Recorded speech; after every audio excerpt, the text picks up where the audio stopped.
মুসা আলাইহিস সালাম ছিল নবীদের মধ্যে সবচেয়ে মেজাজওয়ালা নবী। উনিও ছাগল চড়িয়েছেন, সুবহানাল্লাহ। উনি এত মেজাজওয়ালা ছিলেন, অন্যায় দেখলেই থাপ্পড় আছে না নাই, এক থাপ্পড় মেরে ফেরাউনের বাবুর্চিকে দুনিয়া থেকে বিদায় করে দিয়েছে। সবাই বলল এটা ফেরাউনের বাবুর্চি, দৌড় দাও। সাইয়েদনা মুসা বাঁচার জন্য দিলেন দৌড়। দৌড়াতে দৌড়াতে মিশর ছেড়ে সৌদি বর্ডারে ঢুকে গেছে। ওইটা আবার আরেক নবীর বাউন্ডারি, শুআয়ব আলাইহিস সালামের বাউন্ডারি।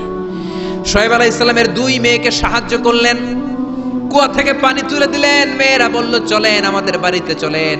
সাইয়েদনা মুসা ভাবলেন নতুন এলাকায় এসেছি, কাউকে চিনি না, ওদের বাড়িতে যাই। যাওয়ার পরে সাইয়েদনা শুআয়ব আলাইহিস সালাম মুসা আলাইহিস সালামের চেহারার দিকে তাকালেন। এট এ গ্ল্যান্সে ও মিয়া, পুলিশ পুলিশ চিনে, চোর চোর চিনে, আর নবী নবী চিনে, যেরকম ঠিক কিনা? শুআয়ব আলাইহিস সালাম নিজে নবী। মুসা আলাইহিস সালামের চেহারার নূর দেখেই উনি বুঝে ফেললেন এটা ভাবি নবী, মানে ভবিষ্যতের নবী হতে যাচ্ছে। চিল্লায় বলেন আল্লাহু আকবার। শুআয়ব আলাইহিস সালাম প্ল্যান করে ফেললেন। দেখেন এক একজন নবী কি ভিশনারি ছিলেন। ওনার মেয়ের বয়স সাফুরা, বয়স 8 বছর। ভাবলেন এই ছেলেটারে যদি 10 বছর কাজে খাটানো যায়, আমার মেয়ের বয়স এখন 8, 10 বছর পরে বয়স কত হবে? 18। বিয়ে দেওয়ার উপযুক্ত বয়স, যেরকম ঠিক কিনা? জামাই নবী পাওয়া যাবে। কি নবী? সুবহানাল্লাহ কইবেন না? শুআয়ব আলাইহিস সালাম বললেন থাকো, ছাগল চড়াও। আগামীকাল থেকে তোমার কাজ কি? কাজ আমার ছাগলগুলোরে চড়াও। যেই নবী রাগের চোটে মানুষের থাপ্পড় মেরে মেরে ফেলে, ওই নবীর দিছে ছাগল চড়াইতে। কি চড়াইতে? সাইয়েদনা মুসা আলাইহিস সালাম প্রথম দিন ডিউটি করতে গেলেন মরুভূমিতে। যে দেখে অনেক ছাগল খালি ভ্যা ভ্যা করে। কি করে? ডান দিকে ধরলে বাম দিকে দৌড় দেয়, বাম দিকে গেলে ডানে দৌড় দেয়। এত বড় শক্তিশালী নবীরে নাস্তানাবুদ করে ছেড়ে দেয় ছাগলগুলো। ঘামতে ঘামতে মুসা আলাইহিস সালাম শেষ। ডিউটি শুরু হলো, বছরের পর বছর যায়, নবী মুসার রাগও কমে না, ছাগল চড়ানো বন্ধ হয় না। আল্লাহর প্ল্যান, 10 বছর মুসা আলাইহিস সালামকে ছাগল চড়ানোর রাখালগিরির দায়িত্ব দিলাম, যাতে মেজাজটা ঠান্ডা হয়। কারণ ফেরাউনের মেজাজ নরম না গরম? ফেরাউনও গরম, মুসাও যদি গরম হয়, মারামারি আছে না নাই? এজন্য আল্লাহ বললেন ফাকুলা লাহু কাওলান লাইনান লাআল্লাহু ইয়াতাযাক্কারু আও ইয়াখশা। ও মুসা, তুমি আর তোমার ভাই হারুন আর তুমি দুইজনে মিলে ফেরাউনের কাছে যাও। তোমার মেজাজটা দিয়েছি গরম, কিন্তু জিহ্বা দিয়েছি নরম। নরম নরম জিহ্বা দিয়ে নরম ভাষায় দাওয়াত দাও। সুবহানাল্লাহ। এজন্য রব্বুল আলামিন চাইলেন ছাগল চড়াক। ছাগল চড়াতে চড়াতে মেজাজটা কিছুটা নরম হবে, যেরকম ঠিক কিনা? সাইয়েদনা মুসা আলাইহিস সালাম ছাগল চড়াতে লাগলেন। ডানে গেলেন, বায়ে যায়, বায়ে ধরলে ডানে যায়, খোয়ারের মধ্যে ঢুকানো যায় না। ওনার একটা লাঠি ছিল, ওই লাঠি দিয়ে পিটাইতে শুরু করলেন। পিটাইয়া ছাগলগুলারে আধামারা করে ফেলতেন উনি। এত মেজাজ ছিল, কিন্তু মেজাজ নরম হয় না। পিটাতে পিটাতে, ছাগল চড়াতে চড়াতে 10 বছরের ব্যবধানে মেজাজ কিছুটা নরম হয়ে গেল। সর্বশেষ দিন তিনি ডিউটি করতে গেলেন। সব ছাগলগুলোরে খোয়ারে ভরলেন, একটারে ছাড়াইটা দিছে দৌড়। ছাগলও দৌড়, নবীও দৌড়। ছাগল দৌড়ায়, নবী মুসাও দৌড়ায়। দৌড়াতে দৌড়াতে উনার মেজাজ গরম। সাইয়েদনা মুসা আলাইহিস সালাম ভাবলেন আজকে মেজাজ গরম করা যাবে না, কারণ নরম করলে আমার ডিউটি শেষ। সুবহানাল্লাহ। এই ভেজাইলা কাম থেকে মুক্তি পাবো।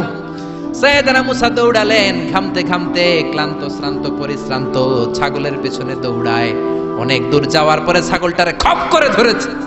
এবার মনে খুব ইচ্ছা জাগতেছে মাথার উপর থেকে ধপাস করে আছার মারবে, কিন্তু আছার মারলে ডিউটির টাইম আরো বেড়ে যাবে, যেরকম ঠিক কিনা?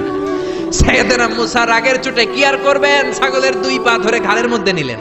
ছোট্ট বাচ্চারা ছাগলগুলোর এভাবে নেয় না, ঘাড়ের মধ্যে নিয়ে শান্ত বালকের মতো সাইয়েদনা শুআয়ব আলাইহিস সালামের কাছে ফিরে আসলেন। চিল্লায়ে বলেন আল্লাহু আকবার। এজন্য সব নবী ছিল রাইল গানাম, ছাগল চড়াতেন। এই দুনিয়ার এমন কোন নবী নাই যেই নবীরে দিয়ে আল্লাহ ছাগল চড়ায় নাই, কারণ ছাগল সবচেয়ে টেরা জাতি। আবার মানুষের মধ্যেও কিছু টেরা মানুষ আছে না নাই? সোজাটা বোঝে না, বাঁকাটা, ভালোটা বোঝে না, মন্দটা, হকের কথা বলে না, শয়তানের দিকে দৌড়ায়, এরকম আছে না নাই? এজন্য আল্লাহ চাইলেন ছাগলকে আগে মানুষ করো, ছাগলগুলোরে ভালো করো, তখন মানুষগুলোকে ভালোভাবে মানুষ করতে পারবে। কোন ঠিক কিনা? মানুষ এমন প্রাণী, তাকে মানুষ বানাতে হয়। কুকুরের পেট থেকে বেরোলে ওটার নাম কি? মুরগির পেট থেকে বেরোলে ওটার নাম কি? ছাগলের পেট থেকে বের হলেই ওটা ছাগল হয়। কিন্তু মানুষের পেট থেকে বের হলেই ওইটা মানুষ হয় না, ওটার মানুষ বানাইতে হয়। ঠিক কিনা? জোরে বলেন ঠিক কিনা? এই দুনিয়া এখন তো সেই দুনিয়া নাই। মানুষ নামের মানুষ আছে, দুনিয়া বোঝাই। সেই মানুষের ভিড়ে আমার আসল মানুষ নাই। চিল্লায় বলেন ঠিক কিনা? আসল মানুষের বড় অভাব। অন্যায় হয়, অপরাধ হয়, কিচ্ছু বলেন এরকম আছে না নাই? আপনার মেয়ের বয়সী একটা মেয়েকে ধরে কিছু বকাটা ছেলে টিজ করে, ডিস্টার্ব করে, টিজ করে, জ্বালা যন্ত্রণা করে, কেউ কিছু বলে না, হেঁটে চলে যায়, আছে না নাই? আপনি ওখানে দাঁড়ান, আপনি বকাটে ছেলেগুলোরে ধমক দেন, আপনারা 5 জন দাঁড়ালেই বকাটে ছেলেগুলো পালিয়ে যাবে। চিল্লায় বলেন ঠিক কিনা? সেই তো মানুষ যে অন্য মানুষের বিপদে এগিয়ে আসে। চিল্লায় বলেন ঠিক কিনা? এজন্য সে আসল মানুষ নাই। আসল মানুষের বড় দরকার। অন্যায় দেখলে থামিয়ে দেন, অন্যায় দেখলে এক হয়ে যান, অন্যায়কে থামিয়ে দেন। অনেক আগে খবর দেখতে যে টেলিভিশনে একটা অ্যাড দেখেছিলাম, সেখানে ওরা বলছে বুঝলাম আমরা একা, কিন্তু সবাই মিলে কি একা? বুঝলাম আমরা একা, কিন্তু সবাই মিলে কি একা?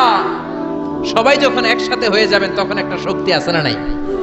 এজন্য রাস্তাঘাটে অন্যায় দেখলে প্রতিবাদ করেন। কোন মেয়েকে যদি টিস করে সেখানে দাঁড়ান, 10 জন যে বাঘের বাচ্চার মতো এই জায়গায় দাঁড়িয়ে যান, বখাটেগুলো চলে যাবে। কোন ঠিক কিনা? মেয়েদের স্কুলের সামনে ছেলেগুলো ডিস্টার্ব করে, ওখানে যেয়ে দাঁড়ান। বাসের মধ্যে অন্যায় হয়, সেখানে দাঁড়ান।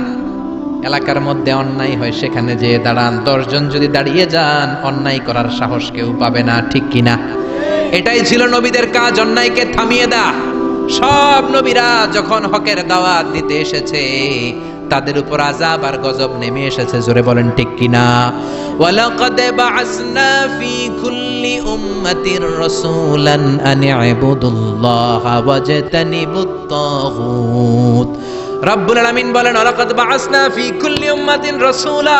সব জাতির কাছে যখন নবী পাঠিয়েছি, আমি তাদেরকে বলেছি আনি ইবুদুল্লাহ, আমার ইবাদত করো আর তাগুতের বিরোধিতা করো। তাগুতের বিরোধিতা করতে হবে, অন্যায়ের বিরোধিতা করতে হবে। কোন ঠিক কিনা? এটা সব নবীদের দাওয়াতি পয়গাম। অন্যায় যেখানে, নবীরা সেখানে শক্ত এবং বলিষ্ঠ কণ্ঠস্বর নিয়ে দাঁড়িয়েছে। তাগুত হচ্ছে তারা কোরআনের বিরোধিতা করে যারা, তাগুত হলো তারা ইসলামের বিপক্ষে থাকে যারা, তাগুত হচ্ছে তারা কোরআনকে পছন্দ করে না যারা, ইসলামের বিপক্ষে যারা। জোরে বলেন ঠিক কিনা? নবীরা যতক্ষণ সুন্দর সুন্দর কথা বলেছেন, ভালো আচরণের কথা বলেছেন, তাদের কোনো সমস্যা হয় নাই। নবীরা যখনই তাগুতের বিরুদ্ধে বলেছেন, অন্যায়ের বিরুদ্ধে বলেছেন, রাষ্ট্রীয় শক্তির বিরুদ্ধে কথা বলেছেন, তখনই নবীদের উপর আযাব আর গজব চেপে বসেছে। চিল্লায় বলেন ঠিক কিনা? এটা ছিল সব নবীদের উপর কমন। এমন কোন নবী নাই যেই নবীর উপর জুলুম আসে নাই, এমন কোন নবী নাই যেই নবীর উপর অত্যাচার আসে নাই। এটা ছিল নবীদের মধ্য থেকে সকল নবীদের কমন যেই 10টা বিষয়, তার সর্বশেষ বিষয় হচ্ছে আল মুআদাত। নবীদের বিরোধিতা হয়েছে।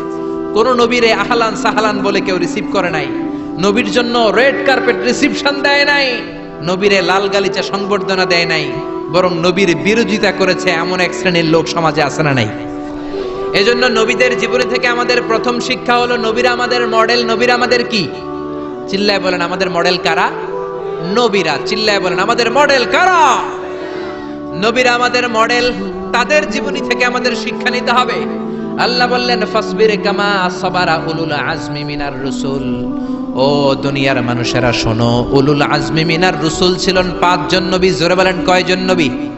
তারা যেমনি সবর ধারণ করেছে, তোমরাও তেমনি সবর ধারণ করো। এই পৃথিবীতে পরীক্ষা না দিয়ে কোনো নবী সফল হয় নাই। এই পৃথিবীটাই পরীক্ষা। পৃথিবীটা কি? যাকে আল্লাহ ধনী বানিয়েছে ধন দিয়ে পরীক্ষা, যাকে আল্লাহ সম্পদ দেয় নাই তাকে আল্লাহ গরিব বানিয়ে পরীক্ষা। আমাদের যাদেরকে আল্লাহ ছেলে বানিয়েছে, ছেলে বানিয়ে পরীক্ষা। যাদেরকে আল্লাহ নারী বানিয়েছে, তাদেরকে নারী বানিয়ে পরীক্ষা। জোরে বলেন ঠিক কিনা?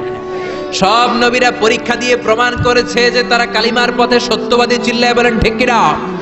এমন কোন নবী নাই পরীক্ষার সম্মুখীন হয় নাই। এজন্য বিশ্বনবী বলতেন আসাদুন নাসি বালাআন আল আম্বিয়া। দুনিয়ার মধ্যে সবচাইতে বেশি বালা মুসিবত এসেছে নবীদের। জোরে বলেন কাদের? কাদের? পৃথিবীর সবচাইতে সেরা মানুষ নবীরা, কিন্তু তাদের উপর বালা মুসিবত বেশি। আমরা কয়জনে কালিমার জন্য চর খেয়েছি, থাপ্পড় খেয়েছি? কয়জন আমরা গালি খেয়েছি? কয়জন আমরা কালিমার দাওয়াত প্রচার করতে যে জেল খেটেছি? মায়ের খায় নাই, অত্যাচারের শিকার হয় নাই এমন কোন নবী আল্লাহর জামিনে নাই। চিল্লায় বলেন ঠিক কিনা?